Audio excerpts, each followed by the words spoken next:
Enregistrement. Donc, bonjour tout le monde. Je sais qu'il y a beaucoup de nouvelles personnes ici, donc je veux me présenter. Mon nom est Stéphane Leblanc. Moi, je suis le président fondateur du Centre international de leadership conscient. Au Québec, on a une expression, ça mange quoi en hiver? Mais c'est une organisation qui se veut un catalyseur pour la transformation des leaders, l'élévation de la conscience dans les organisations. Et on aura la chance de discuter de ça ensemble dans le webinaire avec Rémi. Et dans mon voyage, j'ai rencontré Rémi il y a 3 ans. Je me souviens, c'était sur de Gaspé. Donc, Rémi était venu à une soirée, je crois que j'ai fait. Et on a vraiment cliqué. Hein, on est vraiment alignés dans nos intentions de créer un monde meilleur. Et il y a 2 semaines, j'ai eu l'inspiration un matin très tôt. « Hey, Rémi, ce serait le temps que tu viennes me voir dans un des webinaires. » Donc, Rémi était un homme aventurier, il a accepté tout de suite l'invitation. Donc, Rémi, je te souhaite la bienvenue. Merci beaucoup Stéphane et puis merci beaucoup à tout le monde, là, à tous les aventurières et les aventuriers. Et puis quand on part en sac à dos en voyage, on ne sait jamais ce qui va se passer. Et moi, mon principe, c'est que je dis toujours, je saute dans le vortex de la vie. Donc, je vous propose qu'on saute dans le vortex de la vie puis de voir ce qui se passe. Et je suis certain qu'il y aura la magie qui va se produire. Merci Rémi. Et Rémi et moi, on s'est parlé tantôt pour préparer le webinaire, tout simplement pour se dire bonjour et se dire qu'on ne préparait pas le webinaire parce que comme ça va nous permettre de co-créer ensemble ce qui veut émerger aujourd'hui. Mais évidemment, quand on parle de notre vie, on n'a pas besoin d'inventer des histoires. Hein. C'est ça qui est le fun dans les webinaires comme on fait là. Donc Rémi, aujourd'hui, on va parler de voyage de sens. Hein. La plupart des gens aiment beaucoup voyager pour plusieurs raisons, hein, parce que c'est l'aventure, comme tu l'as dit. Puis, de plus en plus dans notre société, on parle de sens, hein, parce qu'il y a vraiment une crise de sens pour plusieurs personnes. Donc, avant d'aller dans le vif du sujet, il y a plusieurs personnes qui ne te connaissent peut-être pas. Est-ce que tu pourrais nous parler un peu de toi, nous donner un peu une tranche de ta vie? C'est qui Rémi? C'est qui cette bébite-là, comme on dit au Québec? T'sais? Puis, comment tu en es venu à faire ce que tu fais aujourd'hui? Et peut-être nous parler de c'est quoi tu fais aujourd'hui? Cette bibite-là, comme tu viens de dire, en fait, elle est ici, tout mon passé, toutes mes expériences que j'ai pu vivre dans ma vie. Donc, rapidement, je suis un explorateur des mondes, monde intérieur et monde extérieur. Donc, sac à dos aussi pour aller à la rencontre du monde. Et aussi un messager d'un monde de sens. Et tout ça, en fait, c'est la conséquence de mes expériences, de mes aventures passées. En fait, pendant 15 ans, j'ai été dans la finance, dans le monde de la finance. Après des études en finance, voilà, je me suis lancé dans une carrière dans la finance, voilà, purement audit et contrôle financier. Et puis, au cours de mon parcours, il y a eu des prises de conscience, des points de bascule qui font que je me suis remis en question sur ma manière de moi, de me voir, de voir le monde aussi. Et en fait, ma manière à moi, c'était d'aller voir qui suis-je à travers des techniques comme la méditation, des séminaires, des vidéos, des lectures aussi, et aussi en prenant mon sac à dos pour aller à la rencontre d'hommes et de femmes qui se sont transformés pour impacter positivement le monde. Voilà globalement. Et il y a 4 ans, j'ai fait le saut, un premier saut. En fait, je suis passé du monde de la finance, donc en tant que salarié, pour passer comme messager d'un monde de sens en tant que freelance, entrepreneur. Et il y a 3 ans aussi, vraiment à l'écoute de mes intuitions, voilà, à l'intérieur de moi, il y a quelque chose de fort. Et j'ai vendu l'appartement, j'ai vendu les meubles, la machine à laver. Et je suis parti à l'aventure pour 3 mois à l'origine, 90 jours. Et aujourd'hui, ça fait 3 ans que je suis toujours sur le chemin, parce que 3 ans, la vie m'a offert plein de cadeaux. Partout où je suis allé, aussi bien en Amérique du Nord qu'en Europe, j'ai été accueilli. Et voilà. Qui suis-je aujourd'hui dans les grandes lignes? C'est intéressant que tu mentionnes les meubles, mais la machine à laver. Quand tu vends la machine à laver, là, c'est sûr que c'est le début d'une nouvelle vie. Là. Il se passe de quoi, là? C'est clair. Rémi, évidemment, tu as travaillé dans le monde traditionnel. Tu as sûrement été à des écoles de commerce, tu as fait un métier traditionnel qui, je suis convaincu, te connaissant, que tu as mis beaucoup d'ardeur. Hein, tu as travaillé très fort. Puis, maintenant, il s'est passé des éveils, tu sais. Mais peux-tu nous raconter certains des exemples de ce qui a vraiment contribué à ton éveil? Il y a eu un moment où tu as tout vendu, puis là, tu pars. Mais souvent, il y a eu des petites graines qui ont été plantées dans ton jardin, intérieur de conscience. Ouais, c'est bien de dire ça, parce que je vais dire que depuis mon enfance, mon adolescence et début d'adulte, il y a des choses qui se passaient à l'intérieur de moi. Et puis, bah, voilà, j'ai continué à avancer, un peu tête baissée aussi quand même. Et puis, à un moment, tout au début de ma carrière professionnelle, j'étais cadre en entreprise. Donc, en France, en fait, on a différents statuts en entreprise. Donc, globalement, c'est ouvrier, agent de maîtrise, cadre supérieur et dirigeant. Et en fait, tout au début de ma carrière, j'étais cadre, donc cadre financier.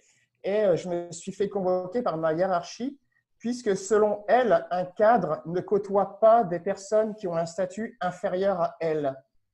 Et en fait, le jour où je me suis fait convoquer et que cette hiérarchie est venue me dire ça, en moi, c'était complètement un bouleversement, comme un tremblement de terre. Qu'est-ce qu'on vient de dire là? Qu'est-ce qu'on vient de dire? Non, mais c'est fou, je ne comprends pas, je ne comprends pas. En fait, j'étais complètement déboussolé parce que moi, bah, un peu naïf quand même, voilà, j'adore les gens, je me dis non, mais on ne peut pas me dire de ne plus parler avec des gens qui sont en dessous de moi. Non, c'est impossible ça. Et en fait, bah, je suis rentré dans mon bureau et je me suis dit, Rémi, qu'est-ce que tu fais? Alors là, je me suis dit, je continue à parler avec les gens, peu importe leur statut. Ça c'est moi, donc peu importe, j'avance. Et puis, mais malgré tout, il y avait quand même une question qui revenait toujours, c'était qui suis-je? Qui suis-je et qui sommes-nous? Pourquoi dans ce monde, en 2005, 2008, pourquoi on vient me dire qu'il faut mettre des barrières entre les gens? Et donc, du coup, tout ça, bah, cette question m'a quand même chamboulé de l'intérieur beaucoup, mais ça a été quand même un cadeau, malgré ça. Au début, c'est clair, ce n'était pas du tout un cadeau, c'était raz-de-marée, c'était la tempête, c'était la tornade, l'orage, c'était tout. Et puis, au fil des semaines, du temps et voilà, des années, bah, en fait, c'est vraiment un cadeau, puisque c'est ce cadeau qui fait qui je suis aujourd'hui et d'être voilà, une personne qui est plus humain, voilà, encore plus humain que je n'avais été dans le passé. Donc voilà, ce point de bascule, là, ce chaos, bah, me permet aujourd'hui bah, d'être qui je suis et d'être authentique. Voilà, voilà aujourd'hui, peu importe où je vais, bah, je me dis, bah, je suis authentique. Et les gens, en fait, tout au long de mon parcours, de mon voyage, m'ont appelé Petit Prince. Et partout où je suis allé, les gens me disent, bah, Rémi, t'es Petit Prince. Et je ne comprenais pas du tout au début, mais Petit Prince, Petit Prince. Et puis en fait, bah, j'ai compris que j'avais quand même cette forte cohésion, cette force similitude avec le Petit Prince, voilà, de faire que ce monde soit en équilibre et surtout en réanimant nos petits enfants, nos petites filles, nos petits garçons à l'intérieur de nous. Et voilà, c'est ce que j'ai compris à travers mes expériences. Parlant de Petit Prince, tu sais la photo que je t'ai envoyée du beau tableau, là? Mon ami Normand, chez qui je l'ai pris, il est sur l'appel avec nous. Il pourra peut-être dire un mot tantôt. Tu sais, le Petit Prince, beaucoup d'entre nous, on l'a lu quand on était petits. Hein? Et ça doit faire 30 ans que je n'ai pas ouvert le livre de Petit Prince, mais je me souviens d'une phrase célèbre. Tout ce qui est important est invisible à l'œil. Donc, tu sais, quand tu parles on va mettre ça dans le cadre de leadership, c'est quand ton patron ou ta patronne te dit tu ne peux pas connecter avec les gens à des niveaux inférieurs. C'est complètement l'antipode du leadership. Le leadership, c'est de connecter avec les gens. Tu sais. Fait que toi, je comprends que ça a été assez catalyseur pour toi. Rémi, on a choisi, toi et moi, le thème voyage de sens. Je pense que c'est plus toi qui l'as choisi, puis moi, j'ai dit oui, oui, ça résonne. Peux-tu nous parler un peu de ce thème-là? Tu sais, qu'est-ce que ça veut dire pour toi, le voyage? Parce que toi, tu es en voyage, là, ça fait longtemps. Mais la vie, c'est un voyage. Il ne faut pas oublier ça. Hein? C'est comme aller au Club Med, mais ça dure 90 ans. Tu sais. Bien plus, j'espère. Ou 100, au moins Plus. 90. Mais parlons un peu de voyage, parlons un peu de sens. J'aimerais ça que tu mettes le terroir là, tu sais, pour notre discussion. Parlons un peu de ça. Pourquoi tu as choisi ce thème-là et qu'est-ce que ça veut dire pour toi? Bah, pour moi, le voyage, voilà, comme tu disais, la vie, c'est un voyage. Et dans notre quotidien, on n'en prend pas assez soin de ce voyage, en fait. On a toujours l'impression d'être dans un train qui va hyper vite, qu'on n'arrive pas à s'arrêter. Alors que si on prend un autre recul, si on regarde avec d'autres yeux, on se rend compte que la vie, c'est un voyage et qu'à chaque instant, partout où on est en train de barouder, d'être aventurier, partout, il y a des petits cadeaux. Et il faut savoir, pour moi, récolter ces petits cadeaux. Et le premier petit cadeau, mais je dirais en fait le premier grand cadeau, c'est d'aller dire merci aux cadeaux que l'on est en fait. C'est déjà se dire merci d'être qui je suis. Puisque, en fait, dans ce monde voilà, où tout va hyper vite, on s'oublie. On laisse la place aux autres. Et moi, ce que j'aime bien, c'est par exemple, lorsque vous prenez l'avion, au tout début, en fait, il y a des consignes de sécurité et les agents de bord vous disent, si au cas où il y a une dépression, voilà, prenez votre masque et mettez-le d'abord sur votre bouche et pas sur celui de votre voisin. Alors qu'aujourd'hui, en fait, on fonctionne, il y a un masque et on donne le masque à notre voisin, à notre voisine et on ne le prend même pas pour nous. On ne prend même pas le temps de respirer, de savourer la vie. On préfère donner aux autres plutôt qu'à nous. Alors, voilà, et le premier de tous les voyages, c'est de se remercier. Et donc, du coup, c'est un voyage intérieur. C'est d'aller voir qui sommes-nous. Au-delà de notre construction passée, de notre enfance, adolescence, début d'adulte, de nos diplômes aussi, de notre métier, de là où on habite, de nos passions, tout ça. En fait, on est bien plus que ça, bien plus que ce qu'on pense être, et bien plus que les autres nous ont dit que nous y étions. Alors, en fait, le but de ce premier voyage de la vie, c'est de rayonner qui on est.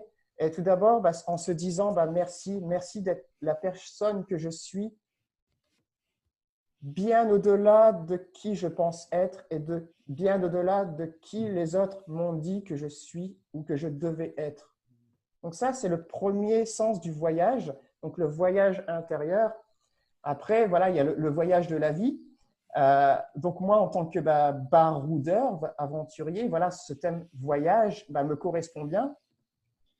J'ai fait, voilà, dans mon ADN, dans mes cellules, c'est le voyage qui me correspond. Et moi, je suis allé à l'exploration, voilà, dans le vrai terme du sens, voyage. Donc voilà, j'ai pris mon sac à dos et je suis allé à la rencontre d'autres pays, d'autres cultures, mais surtout de moi et aussi de leaders en affaires, leaders spirituels et des hommes et des femmes qui se sont changés pour impacter positivement le monde. Donc sur différents sujets, l'éducation, l'environnement, l'écologie, l'intelligence artificielle, l'agriculture. Voilà, je suis allé la santé, l'argent, la sexualité, la santé. Voilà, je suis allé à la rencontre de tous ces gens qui impactent positivement le monde.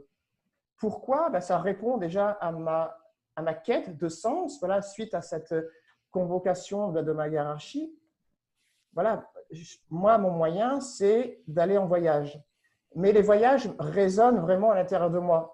C'est moi, les voyages, c'est moi. Par contre, chacun a un voyage qui est différent. Il y en a, ça va être plus le monde de la finance. Il y en a, ça va être la pâtisserie, les sports, les arts. Donc, par exemple, ceux qui sont intéressés par le voyage des arts, donc la culture, eux vont, par exemple, aller fréquenter les musées, vont peindre, vont exposer leurs peintures, vont faire de la musique. Voilà. Et donc, chacun a un voyage de la vie qui lui est bien vraiment propre. Et tout le but de notre vie, c'est d'aller remarcher sur notre propre chemin, sur notre propre voyage.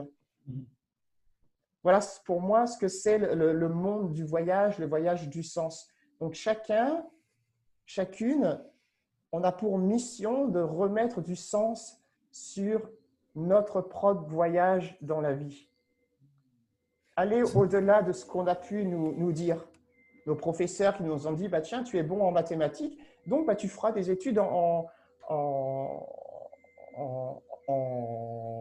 physique, et donc du coup, tu viendras physicien. Mais en fait, c'est notre professeur de notre époque qui nous a dit, qui nous a mis dans une boîte, alors que peut-être on est bien au-delà de ça, et c'est certain qu'on est bien au-delà de ça. Pour moi, on est multipotentiel.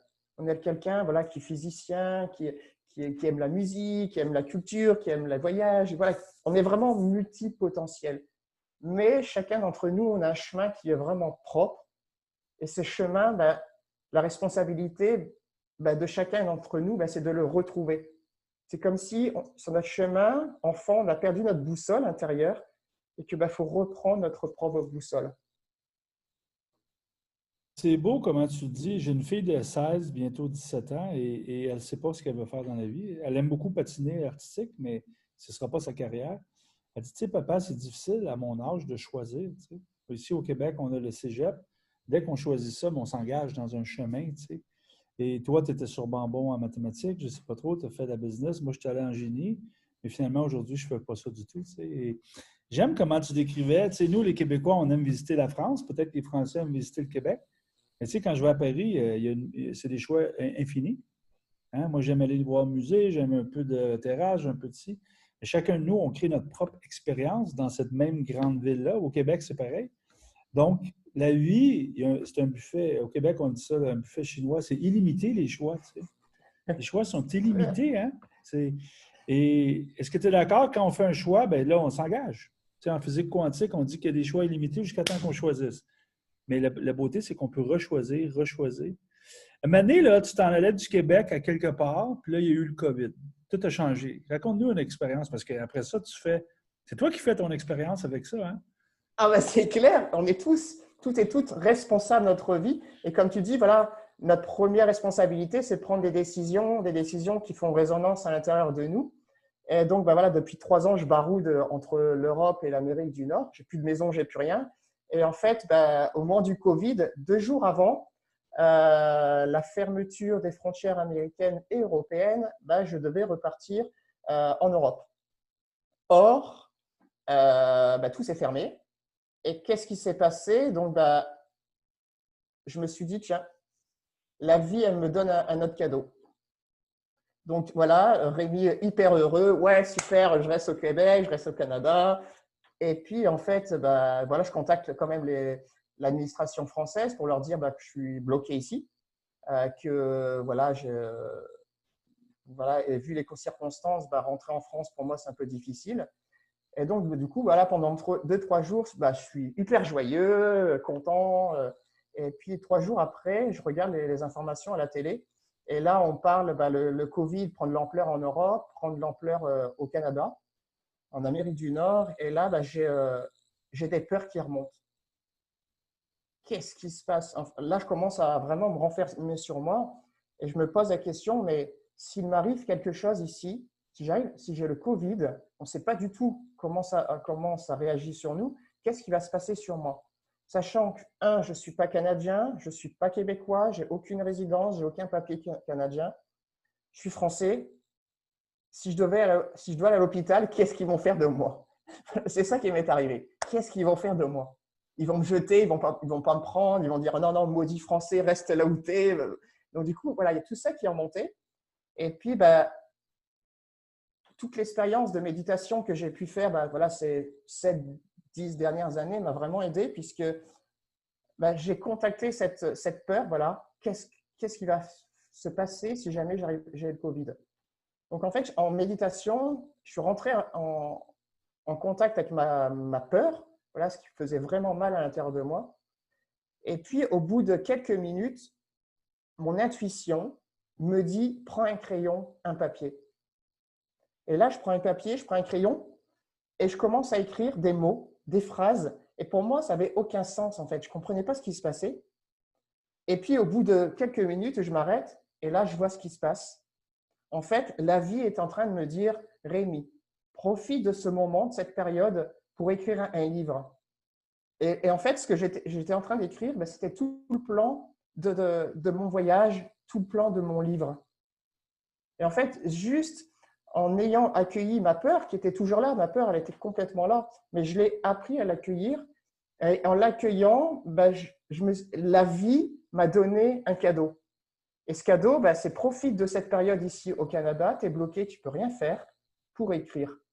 Donc voilà, donc depuis, bah, ça fait 3 mois, là, 3-4 mois, bah, je suis bloqué. Je ne sors pas puisque je n'ai pas envie bah, de rentrer en contact avec d'autres personnes. Je n'ai pas envie d'avoir le Covid puisque je ne sais pas ce qui va se passer.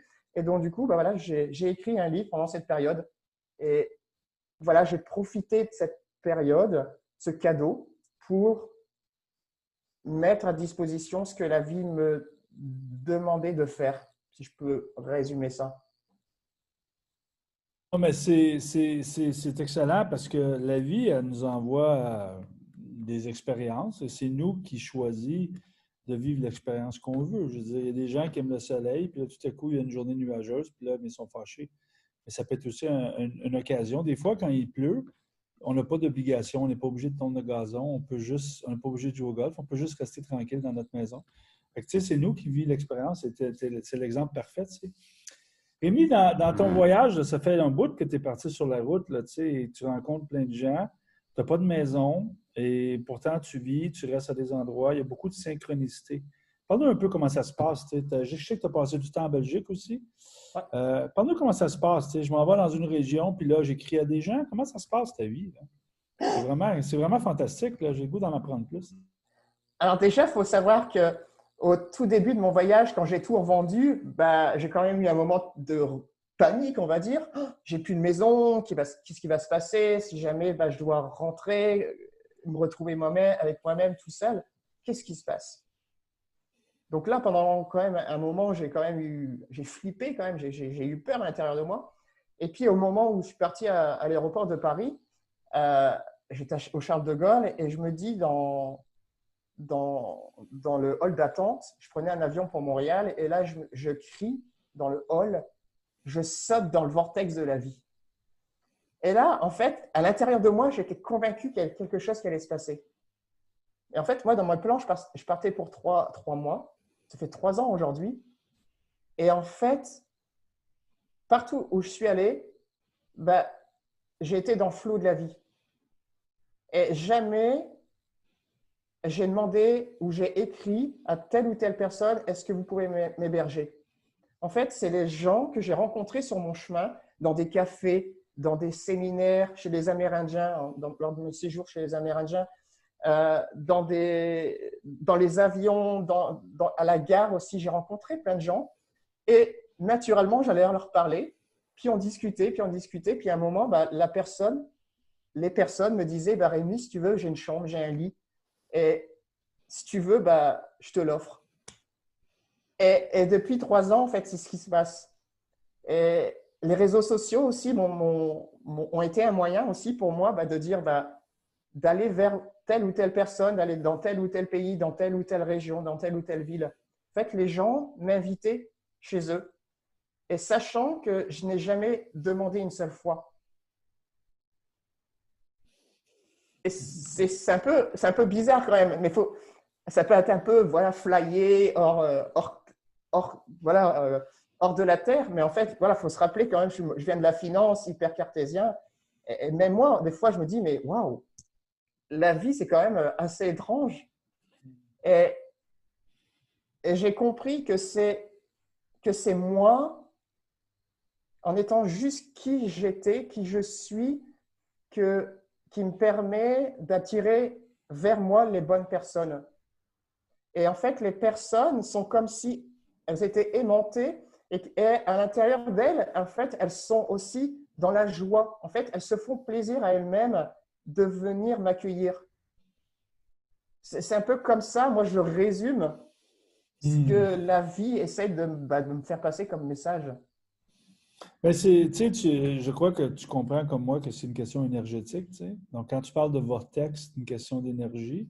Donc, on attire vers nous des gens qui sont au même niveau de conscience. Donc, la vie, j'appelle ça la vie, on peut aussi l'appeler la conscience. Elle nous guide tout le temps. Puis, tu sais, des gens comme toi et moi qui ont fait le choix de quitter une carrière traditionnelle dans les grandes affaires pour, dans le fond, contribuer à un monde meilleur, ben, la vie, elle essaie de nous aider. Hein. De toutes sortes de façons parce qu'on en a besoin de changer notre société. Tu sais. Rémi, qu'est-ce qui arrive dans la vie de quelqu'un qui trouve un peu plus de sens? Qu'est-ce qui se passe dans la façon d'être, tu sais, au niveau du bien-être, l'épanouissement? Quand on a plus de clarté et qu'on trouve plus de sens dans notre vie, qu'est-ce qui se passe? Qu'est-ce qui se passe? Déjà, voilà, ces rencontres, ces synchronicités. J'ai fait des milliers et des milliers de rencontres. Et pour moi, voilà, quand on est aligné avec nous-mêmes, quand on est au clair avec qui on est, quand on est authentique surtout avec qui on est et aussi authentique avec les autres, voilà, il y a plein de synchronicités qui se passent dans notre vie. Il y a plein de magie, voilà, il y a plein de magie qui nous arrive autour de nous, qui nous arrive en nous. Et il y a quelque chose là, qui me vient là, quand je vous parle, c'est que le chemin, ce n'est pas non plus tout beau, ce n'est pas tout rose non plus, ce n'est pas tout bleu. Voilà, il y a des jours, c'est hyper difficile, il y a même des semaines, voilà, il y a des semaines, c'était très difficile, notamment pour moi l'an passé.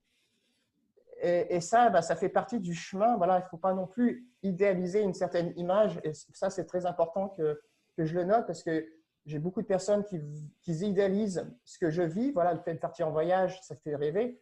Mais derrière, il y a quand même, de la noirceur, de l'ombre. Mais moi, ce que je dis, c'est que si on arrive à accueillir les mauvaises choses, l'ombre, ce qui se passe ce qu'on n'avait pas prévu positivement dans notre vie, derrière, il y a toujours un cadeau de la vie.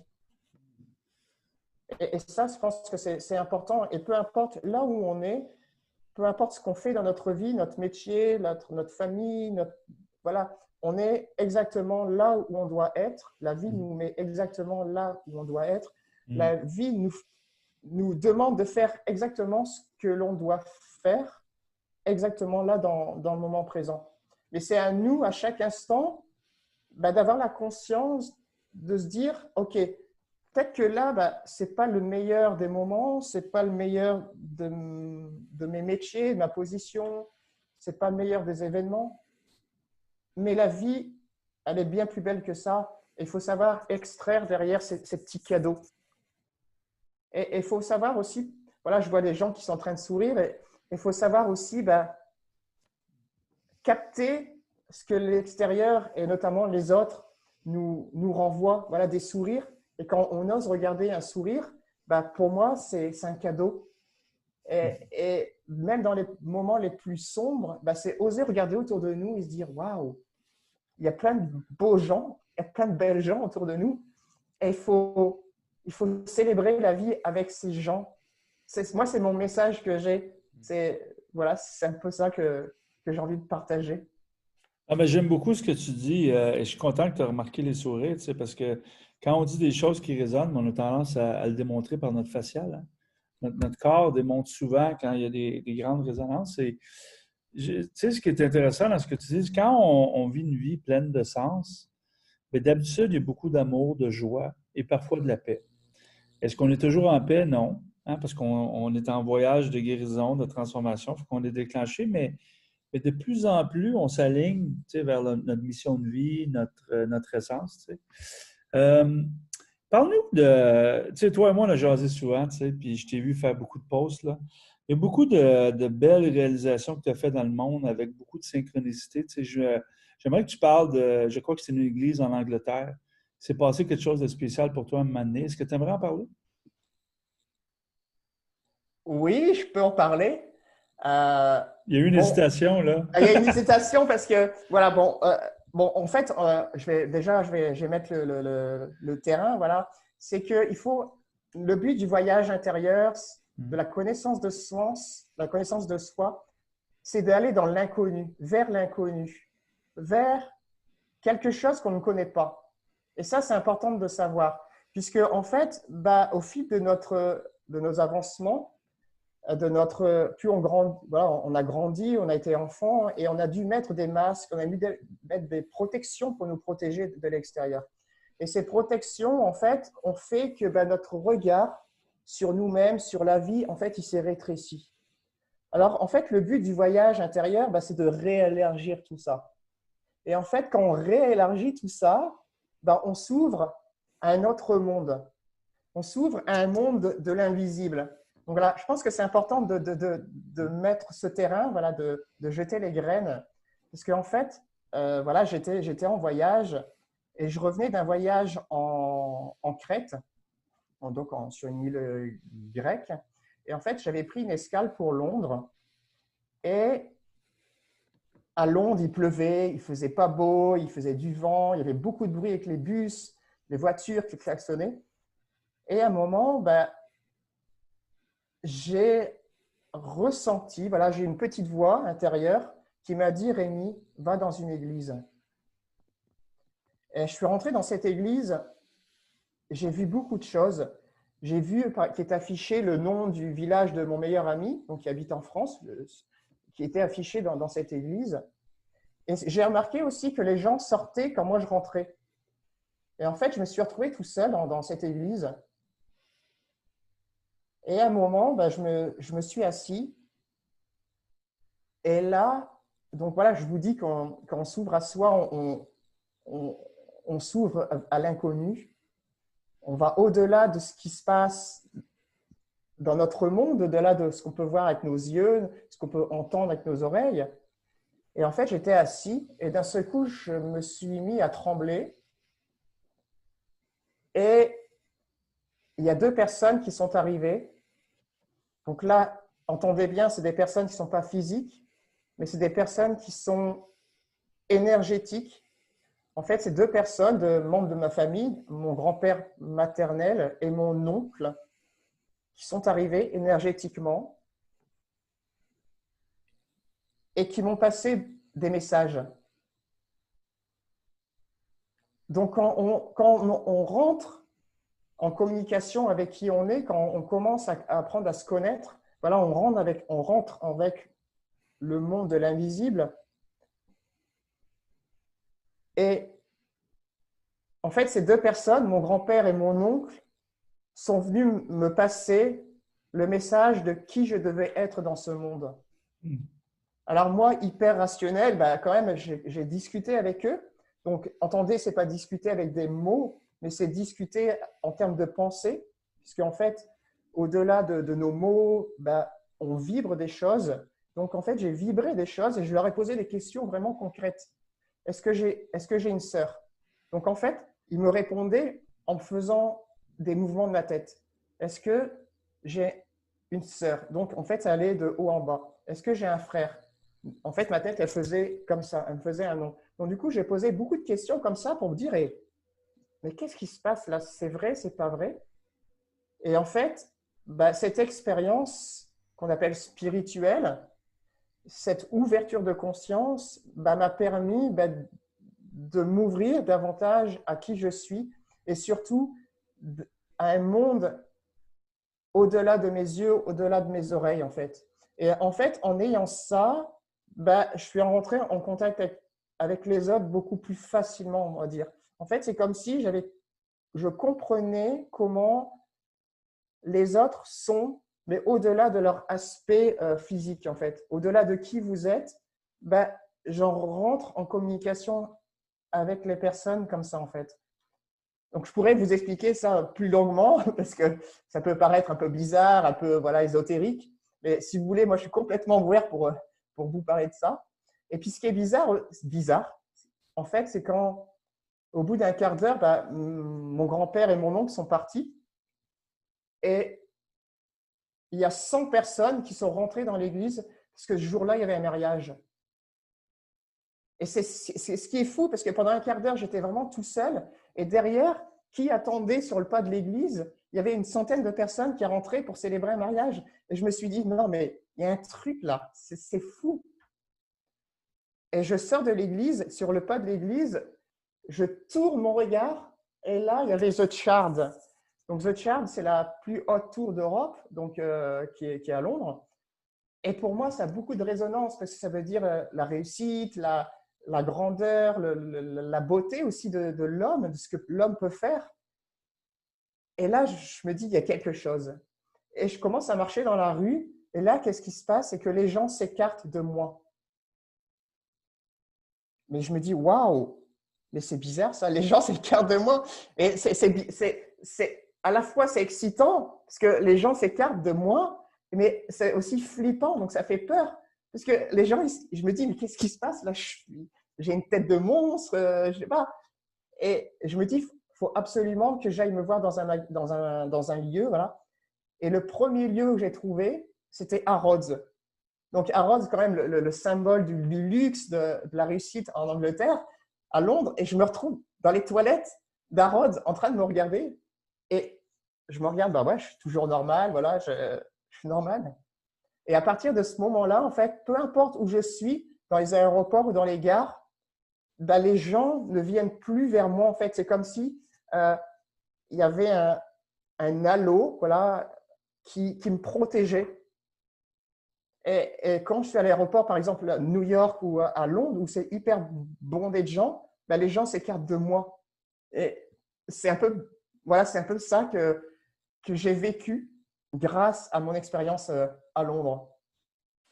Ben, c'est une question d'énergie encore, tu sais. Rémi, une dernière question pour moi, puis ensuite je vais ouvrir les questions ou les commentaires avec les gens. Aujourd'hui, où tu es dans ta vie, la mission de ta vie, c'est quoi? Ou la mission de ton âme dans cette vie-ci? Quelle est ton intention à tous les jours? Le seul mot qui me vient, c'est être. Ça peut paraître fou, mais ma mission, c'est juste être. Euh, En fait, à l'intérieur de moi, il y a comme un gosse, comme un gamin, comme un enfant qui est là et qui a juste envie de profiter de la vie. Et en fait, c'est juste être. Et les voyages m'ont vraiment permis de toucher ça, d'être dans qui je suis. Parce que partout où je suis allé aussi, je me suis adapté. Voilà, je gagne ma vie, je fais des consultations, je fais des aventures, des retraites. Bah, partout où je suis allé, je me suis adapté, on va dire, aux circonstances, aux événements, aux lieux. Et toujours dans cette posture de être. Moi, Rémi, qu'est-ce que je peux faire dans ce moment, à ce moment-là pour aider les autres? Voilà, c'est juste ça, c'est juste être. Mais voilà, dans le être me permet de faire et d'avoir. Et ça, c'est important parce que aujourd'hui, dans notre monde, on fonctionne, et aujourd'hui, je fonctionne beaucoup comme ça aussi. Je fais pour espérer avoir et au bout de tout, espérer être. Donc, en fait, l'objectif de la vie, pour moi, c'est de être. Et une fois qu'on est, ben, on attire à nous les circonstances, les événements, les personnes, voilà, tout. Et puis après, ben, en fonction de ces êtres, de qui on est, ben, on peut faire. Et puis là, ben, on a comme conséquence. Mais notre façon de fonctionner, notre conditionnement, et surtout dans la société occidentale, ben, on est beaucoup plus dans le faire, dans l'action. Il faut que je fasse telle ou telle chose pour avoir et au final pour être. OK, je vais occuper un grand poste pour gagner beaucoup d'argent. Comme ça, je vais pouvoir m'acheter une grande maison avec une piscine et puis une belle voiture. Comme ça, ben, au final, je pourrai être, je vais montrer à mes parents, à ma famille, à mes amis, à mon entourage que j'ai réussi ma vie. Et pour moi, en fonctionnant comme ça, en fait, ce n'est pas du tout le bon fonctionnement parce qu'on peut être dirigeant, gagner beaucoup d'argent, avoir une belle voiture, une belle maison, et puis au fond de soi, être complètement dévasté, être complètement dans ses peurs, dans ses colères. Et tout l'objectif de notre vie, de notre voyage, ben, c'est d'aller contacter qui on est. Puis une fois qu'on est, avec nos forces et aussi nos vulnérabilités, voilà, j'ai plein de vulnérabilités. Il y a plein de moments où j'arrive pas du tout à me maîtriser parfois. Voilà, ok, il y a plein de pensées qui m'arrivent. Voilà, parfois je me comporte mal avec certaines personnes. Voilà, et j'arrive pas à avoir compassion. Et ça, c'est normal parce que tout le début, en fait, ben, c'est d'apprendre à se connaître. Apprendre à se connaître, c'est s'apporter de l'amour. Et plus on s'apporte de l'amour, plus on est dans une position de être, et plus ben, on peut apporter de l'amour, de la compassion, de la joie aux autres. Et ce n'est pas en étant ben, dirigeant, gagner un salaire à 6 chiffres et en ayant une belle voiture, que si on ne sait pas, si on s'aime pas au fond de soi, c'est pas comme ça qu'on va pouvoir construire un monde qui ait du sens pour nous déjà, mais aussi pour les autres.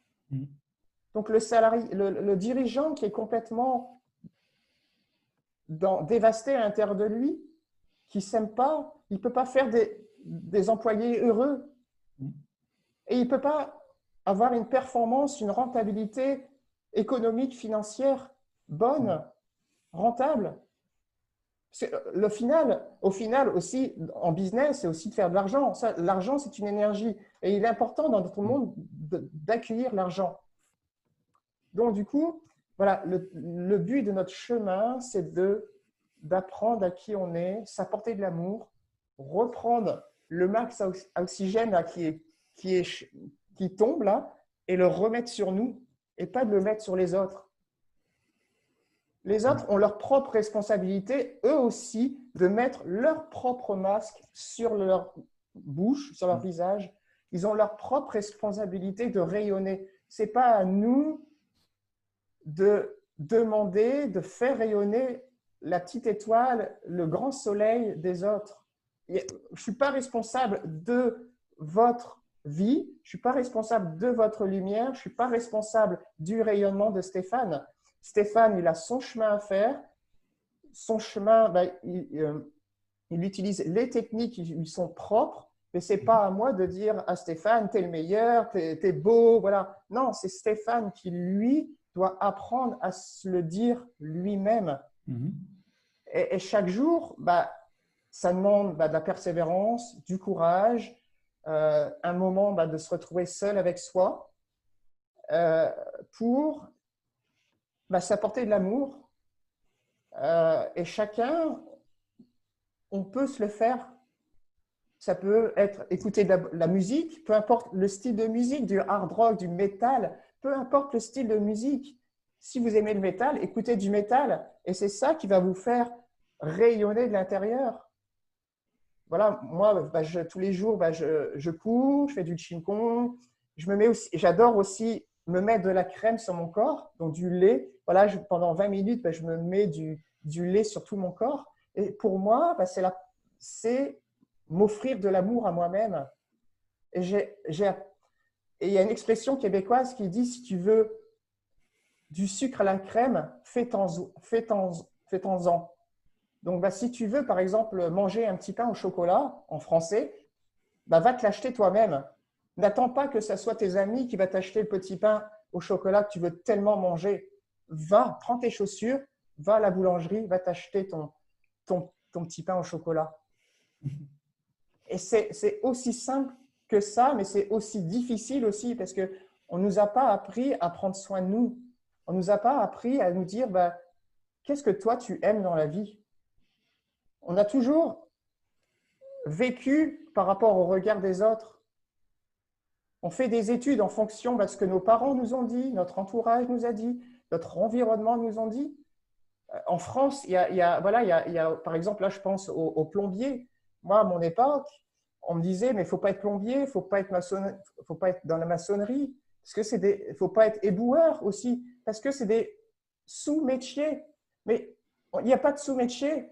Il faut vraiment s'écouter. Si la personne aime ramasser les poubelles, derrière, il y a « Ok, j'aide les gens en aidant à ramasser les poubelles des autres. » Mais ça peut être l'un des plus beaux métiers au monde. Et le tout de notre voyage, c'est de recontacter qui on est et de savoir quelles sont nos préférences, quels sont nos goûts. Et ça, il n'y a qu'une seule personne dans ce monde qui peut le faire, c'est nous-mêmes. Il n'y a personne qui va nous prendre par la main et te dire « C'est quoi tes goûts? C'est quoi tes préférences? Qu'est-ce que tu aimes dans la vie? Tu veux un petit pain au chocolat? Va te le chercher. Tu veux du sucre à la crème? Fais-t'en-en. Tu veux partir en voyage? Pars en voyage. » Voilà. Je ne sais pas si les Français savent c'est quoi du sucre à la crème, mais c'est du sucre. C'est très bon. Nous, on connaît les pains au chocolat. Rémi, c'est intéressant que tu as parlé d'être parce que des fois, moi, au début de mon éveil, comme personne plus consciente, on veut changer le monde. T'sais. Puis à un moment donné, on se rend compte que la meilleure façon de changer le monde et d'inspirer les autres, c'est par notre être. C'est pas par nos mots, c'est pas par nos écrits. Évidemment, le langage est inventé pour communiquer, mais souvent, on rencontre des gens qui disent des choses, mais qui ne l'incarnent pas. Donc, la meilleure chose qu'on peut faire, c'est de l'incarner. Puis, c'est notre être. C'est comme toi et moi, on est deux aventuriers. Moi, j'ai quitté une carrière corporative aussi. Et à cause que j'ai une famille, je ne suis pas parti sur la route comme toi, mais par rapport au monde traditionnel, je suis complètement à part. Tu sais. Je suis vraiment bizarre. Mais c'est notre être, hein, notre courage Et j'aime aussi que tu as parlé de noirceur. Je veux dire, quand le COVID est arrivé, moi, au Québec, on a une expression des 2 par 4, les morceaux de bois c'est comme si j'ai eu un coup de 2x4 dans le ventre. Tu sais, mon plan d'affaires a pris la fenêtre. Mais depuis ce temps-là, je sers les gens. J'ai rencontré des centaines, sinon des milliers de personnes qui veulent être dans la conscience. Donc, ça n'aurait pas été possible. Fait que, Rémi, j'aimerais ouvrir, il reste 9 minutes. Est-ce qu'il y a des gens qui aimeraient parler, donner des commentaires, des questions? Vous pouvez le faire en personne. Oui, on a Marc ici qui aimerait poser une question ou donner un commentaire. Vas-y, Marc. Alors, bonjour Rémi. Bien, merci beaucoup pour ce beau témoignage parce que moi, ça me rejoint énormément. Et puis, quand vous avez parlé tantôt de l'épisode de l'Église en Angleterre, j'ai trouvé ça fascinant parce que moi, j'ai vécu des trucs avec ma mère qui était décédée et je disais, bien, si t'es vraiment là, envoie-moi un signe. Puis, à un moment donné, c'est parce qu'on n'est pas, surtout au Québec, on n'est pas éduqué dans ces choses-là. Alors, quand ça nous arrive, on se dit, pourtant, je ne prends pas de drogue. Est-ce que je suis en train de devenir fou ou quoi? Ma mère m'a envoyé plusieurs signes, dont un en particulier en novembre dernier. J'ai toujours voulu aller voir le groupe Il Divo. Et puis, le groupe Il Divo se produisait au Théâtre Saint-Denis à Montréal. Et ma mère m'a envoyé un billet de spectacle au parterre.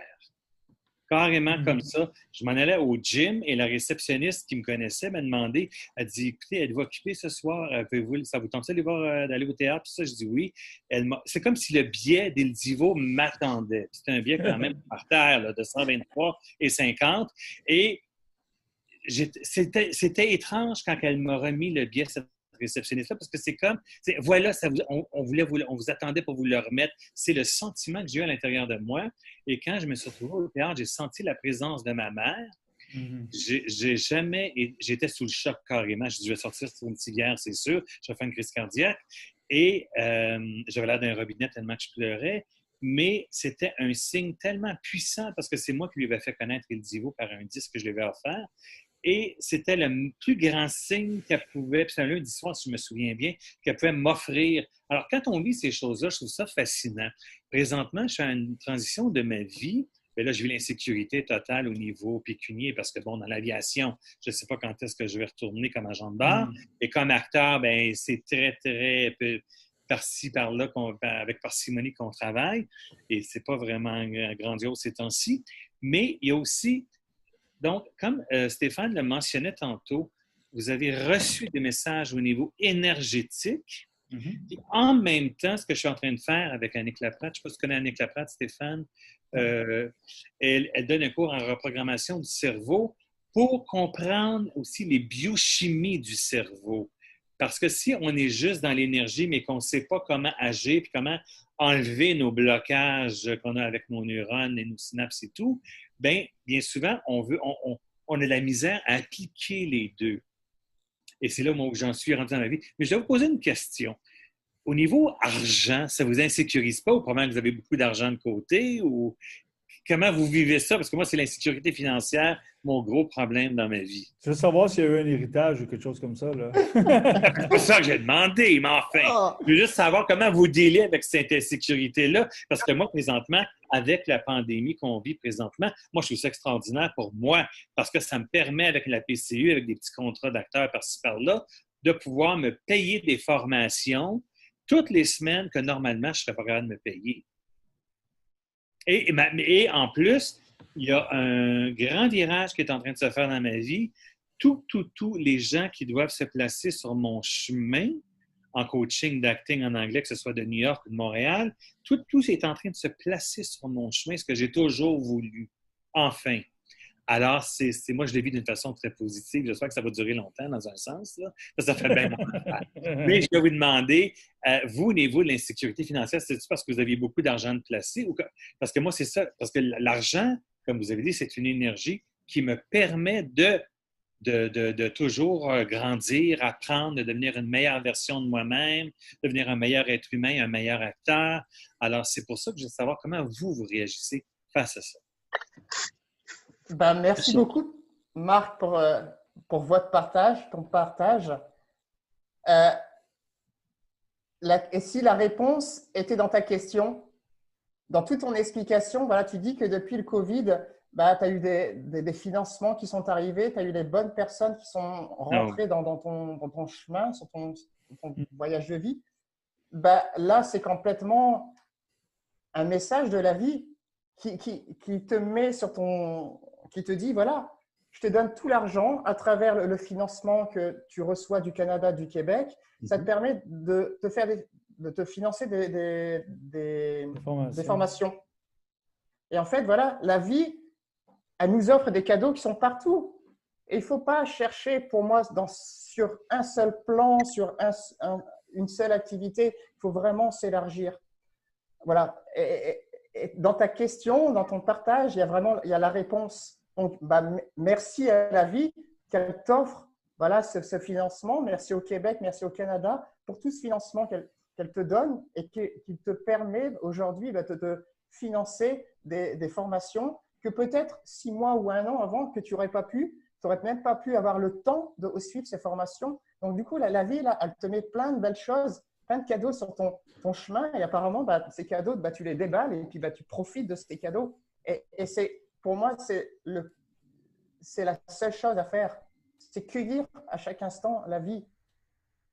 Et pour répondre à ta question, mon grand-père ne m'a pas légué de trésor, mon oncle pareil. Donc, en fait, mon voyage, je l'ai préparé. C'est-à-dire que quand j'étais dans le monde de la finance, j'avais de l'argent de côté. Puis aussi, j'ai aussi fait confiance à la vie. Partout où je suis allé, partout, les gens m'ont offert un lit. Donc, du coup, ça fait 3 ans que je n'ai pas payé de loyer. J'ai payé 2 semaines, 3 semaines de Airbnb sur tout mon voyage. Aussi, je me suis adapté. J'étais dans cette posture de être à chaque instant. Et en fait, ça m'a permis d'avoir des contrats, de faire des aventures aussi, des retraites, d'animer des retraites là où j'étais en fait, en France, en Belgique, au Canada. Et en fait, voilà, tout ça parce que je me suis adapté à la vie ou peut-être que j'ai cueilli les cadeaux que la vie m'offrait. Okay. Mais c'est aussi que aujourd'hui, on vit dans un monde, voilà, il y a Internet. Et aujourd'hui, moi, Internet, c'est aussi mon moyen d'accompagner des personnes, de faire ce qu'on fait en ce moment. Voilà. Et donc, du coup, la source financière, elle arrive de plein de façons. Et Internet, aujourd'hui, c'est ça, en fait. Donc, c'est de faire confiance dans la vie pour avoir l'argent qui va rentrer tout le temps. C'est ça. Il faut aller au-delà de l'argent aussi.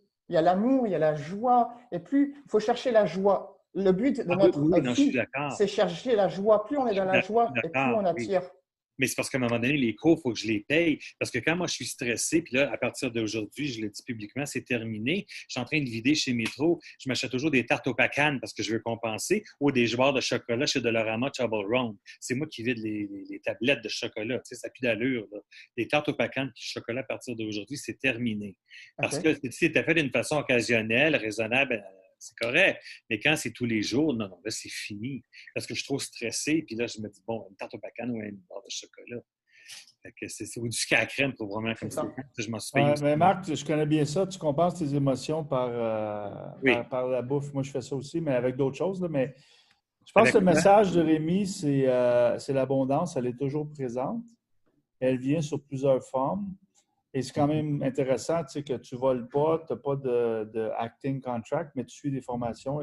Donc, la vie, elle est quand même mieux faite qu'on pense. C'est juste que nous, on n'a pas eu l'expérience. Rémi, je ne sais pas si tu résonnes avec ça. Au début, ça prend la foi parce qu'on n'a pas l'expérience, donc on anticipe. Mais quand on a l'expérience, là, ça devient la confiance. Rémi, il sait qu'il s'en va quelque part, il va se passer quelque chose mais donc, c'est un peu ça, Marc. Moi, j'ai eu cette expérience-là avec le COVID aussi. Je disais, la vie, elle m'a complètement donné une jambette, mais tout à coup, il se passe des miracles. C'est d'une forme que je ne m'attendais pas. Merci, Marc. Je dois dire que je te remercie avec tout ce que tu fais comme webinaire parce que moi, ça m'a rééquilibré au Québec parce que je trouve que c'est très difficile de vivre à Montréal à cause de la fréquence vibratoire des gens qui est très basse. Et que quand on entend des gens comme toi, comme Rémi, qui parlent de leur intuition ou les messages de l'au-delà, ça vient me calmer premièrement et créer un équilibre pour dire ça existe des gens comme moi. Mais tu sais pourquoi je fais ça? C'est pour qu'il reste des tartes au pacanes pour les autres, tu sais. Donc, il est 1h. Rémi, on va terminer. Est-ce que tu aurais un mot de la fin, Rémi, avant qu'on conclue? J'ai Petit Prince qui m'arrive. Moi, quand je voyage, j'ai toujours une citation du Petit Prince. Et voilà, je l'accroche à mon sac à dos. Et cette phrase d'Antoine de Saint-Exupéry, c'est « Pour les uns qui voyagent, les étoiles sont des guides ». Donc, les étoiles, il y a plein d'étoiles. Voilà, il y a Stéphane, toutes les personnes qui sont aujourd'hui, voilà, tout ça, ce sont des étoiles. Vous êtes des étoiles pour moi. Et grâce à ça, vous me permettez de me guider aussi. Je vois vos commentaires, donc vous me permettez aussi de me guider ma vie. Je me dis, ah ouais, c'est bien ça. Donc, ça me permet de guider. Et que, voilà, pour les uns qui voyagent, donc dans le voyage de la vie, les étoiles, que ce soit des personnes, des événements, ce sont des guides. Et il faut savoir écouter la vie et tous les cadeaux qu'elle peut nous offrir à chaque instant, même si parfois ça peut être difficile, même si parfois on tombe dans nos peurs, dans nos craintes, même si parfois on est dans des événements, voilà, on a perdu notre travail, on a perdu un membre de notre famille. Parfois c'est difficile, mais il faut toujours se connecter à plus grand que soi. Et il faut se rappeler aussi que les autres sont des guides. On est tous des guides les uns pour les autres. Et que si vous vivez une période difficile, osez en parler à quelqu'un qui vous comprendra. Voilà, ça peut être mon mot de la fin. C'est intéressant ce que tu dis. On n'est jamais seul, Rémi. Hein? Tu sais, Marc, tu m'as peut-être déjà entendu. Moi, en juillet, l'été passé, j'avais plus de sous, il me restait 100 $. Et j'ai une famille de 4. On n'achète pas beaucoup de tartes au pacan, Marc, avec ça, quand on est 4. Mais finalement, dès que j'ai appelé mes amis, mais j'avais de l'argent. Tu sais, ils m'ont prêté de l'argent. Tu sais, on collecte ce qu'on a semé toute notre vie. Hein? Donc, moi, je suis un gars qui a tendance à être généreux. Donc, quand c'était le temps d'avoir besoin, il fallait juste demander de l'aide. Et Rémi, je te l'ai peut-être raconté, j'ai pleuré 2 heures dans un petit cubicule à mon travail, comme un petit garçon, parce que j'avais honte de demander de l'aide. Mais quand j'ai demandé de l'aide, je l'ai eu tout de suite. Là, j'ai dit, mais pourquoi j'avais honte de demander de l'aide? Fait que on est toujours à un appel, Rémi, à un texte. En anglais, on dit reach out, de tendre la main. Et, merci beaucoup, Rémi. C'était magique, comme je m'attendais. Hein? Le petit prince était avec nous. Il y avait beaucoup d'autres énergies avec nous. Et merci à tous les gens qui sont venus. Rémi et moi, ça fait longtemps qu'on parle de faire le pont entre l'Europe et on parlait surtout de la France, mais là, on a rajouté la Belgique. C'est Rémi qui a amené ça dans ma conscience. C'est comment on peut amener ces belles personnes-là de 2 continents. Puis là, on a le COVID, on ne peut pas nécessairement voyager, mais on l'a fait avec Zoom. Tu sais. Donc, c'est vraiment intéressant, Rémi, que tu as amené toutes ces belles personnes d'Europe. Et là, on a eu une belle rencontre sur 2 continents. Et on avait même l'Italie avec nous, tu sais, Rosanna. Fait que là, j'ai vraiment hâte de prendre un beau verre de vin ce soir. Donc, merci beaucoup à tout le monde. Je vais vous envoyer le vidéo. Vous pourrez le partager avec votre communauté. Ça nous fait plaisir de partager la beauté de la sagesse. Merci tout le monde. Merci Rémi. Merci à tous les aventuriers, toutes les aventurières d'avoir été avec là ce midi, ce soir.